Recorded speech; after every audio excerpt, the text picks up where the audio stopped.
Bonjour chers élèves et bienvenue sur cette capsule qui porte sur les fractions. Une fraction représente une ou plusieurs parties d'un tout. Ce tout peut être un seul objet, un entier ou un ensemble d'objets, donc une collection. Donc si mon entier, c'est le fait d'avoir une seule et unique tarte. Ma collection, c'est d'avoir plusieurs tartes. Dans une fraction, il ne faut pas oublier que le tout est toujours divisé en parties équivalentes ou en parties égales. Ça veut dire la même chose. Donc, si ma tarte, mon entier, elle est séparée vraiment en parts égales. Dans ma collection, j'ai 4 tartes, mais elles sont les 4 identiques. Elles sont tous pareilles. Une fraction se compose d'un numérateur et d'un dénominateur. Donc, si j'ai une fraction, le numérateur, c'est le nombre de parties qui est considéré. Donc, si dans ma tarte, j'ai une tarte avec 4 pointes, mais j'en considère qu'une seule. La partie considérée, là, souvent, c'est la partie qui est entourée. Le dénominateur, c'est le nombre total de parties équivalentes dans le tout. Donc, si là, j'en ai combien de parts au total de tartes? J'en ai 4. Donc, c'est pour ça qu'on a 4 au dénominateur. C'est la même chose pour la collection. Ici, mon nombre total de tartes, j'en ai 4, mais j'en considère une seule. J'en ai une seule qui est entourée. Donc, le 1 ici, c'est le numérateur et le 4, encore une fois, le dénominateur. Donc, la fraction qui est représentée par les deux illustrations est 1 sur 4, qu'on appelle également un quart. Voici d'autres exemples de fractions. La première fraction ici, c'est 1 sur 2. Quand on lit une fraction, là, on commence toujours du haut vers le bas. On a dit que le numérateur, c'était le nombre de parties qui étaient considérées dans mon entier. Donc, s'il y a combien de points de pizza que l'on considère, donc qu'on a entouré, il n'y en a qu'une seule. Alors, le numérateur, c'est 1. Le dénominateur, celui d'en dessous, on a dit que c'était le nombre total de parties qu'il y avait dans le tout. Alors, ici, il y a combien au total de points de pizza? Il y en a 2. Alors, il y a une seule pointe sur les deux qui a été considérée, donc c'est pour ça que la fraction qui est représentée est 1 sur 2. Même chose pour les biscuits. J'ai 2 biscuits. Combien de biscuits je considère qui est entouré? J'en ai un seul. Donc, la fraction 1 sur 2. Mais on peut appeler ça également une demi ou un demi. Ça veut dire la même chose. Ici, on a la fraction 1 sur 5. Alors, le numérateur, c'est 1 parce que je considère qu'une seule pointe de pizza sur un grand total de 5 pointes. Ici, c'est la même chose. J'ai 5 petits gâteaux au total, mais j'en considère qu'une seule sur les 5. Alors, la fraction 1 sur 5 peut être également appelée un cinquième. Et finalement, la fraction 2 sur 3, je considère 2 pointes sur un total de 3. Ici, pour les barres de chocolat, il y a 2 barres de chocolat qui sont considérées sur un total de 3. Alors, la fraction qui est représentée ici, c'est 2 sur 3 et on peut également appeler ça 2 tiers. À partir de ce que tu viens d'apprendre, j'aimerais maintenant que tu me dises quelle fraction est représentée dans l'illustration suivante. Je te fais un rappel concernant le numérateur. On a dit tout à l'heure que c'était le nombre de parties qui étaient considérées dans mon entier. Par contre, dans les illustrations précédentes, souvent les parties qui étaient considérées, elles étaient encerclées ou entourées. Mais elles peuvent être parfois mises d'une autre couleur, comme c'est le cas dans cet exemple-ci. Donc, en regardant l'image ici, il y a combien de parties qui sont considérées, qui sont en couleur? Il n'y en a qu'une seule, donc le numérateur ici, ça va être 1.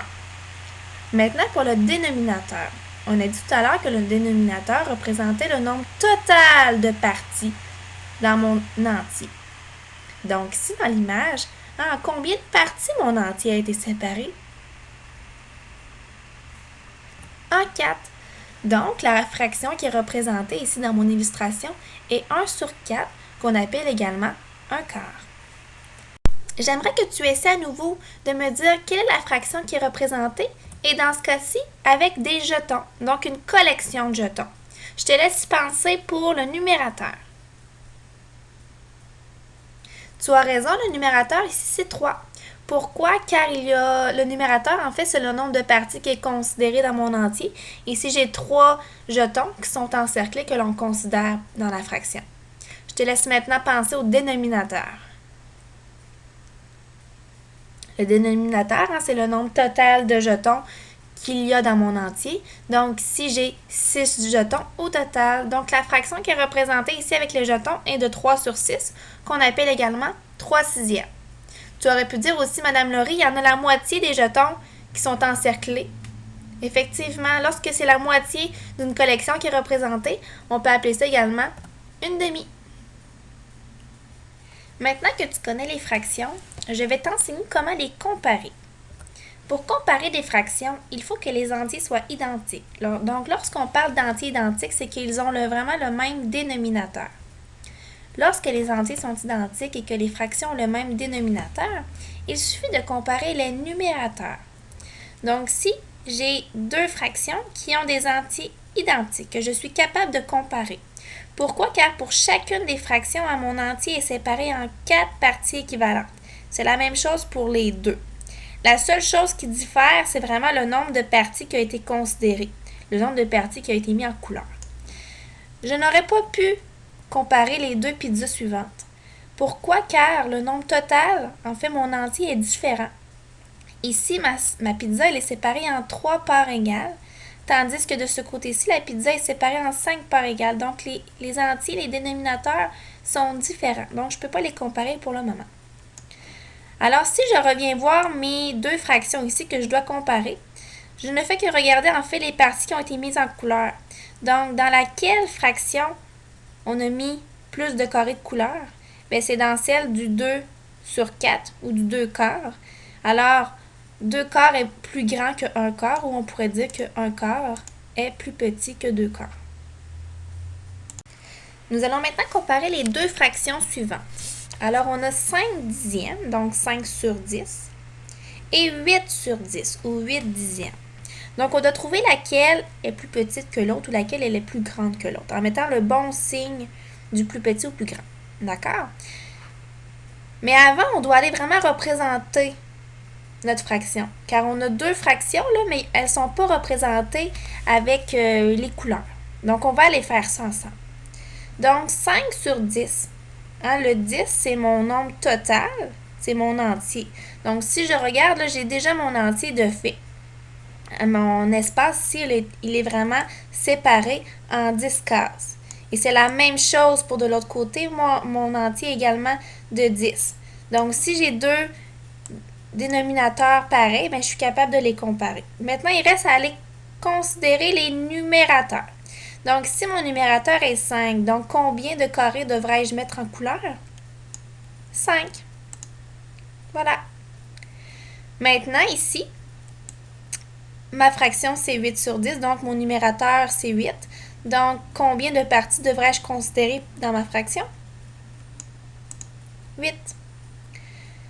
Maintenant, comme à l'étape précédente, je dois simplement vérifier dans quelle fraction, dans quel entier j'ai mis plus de carrés de couleur. Alors, c'est celle-ci, 8 dixièmes. Donc, 8 dixièmes serait plus grand que 5 dixièmes, ou 5 dixièmes est plus petit que 8 dixièmes. C'est maintenant ton tour d'aller mettre en pratique ce que tu as appris concernant les fractions. Bonne chance!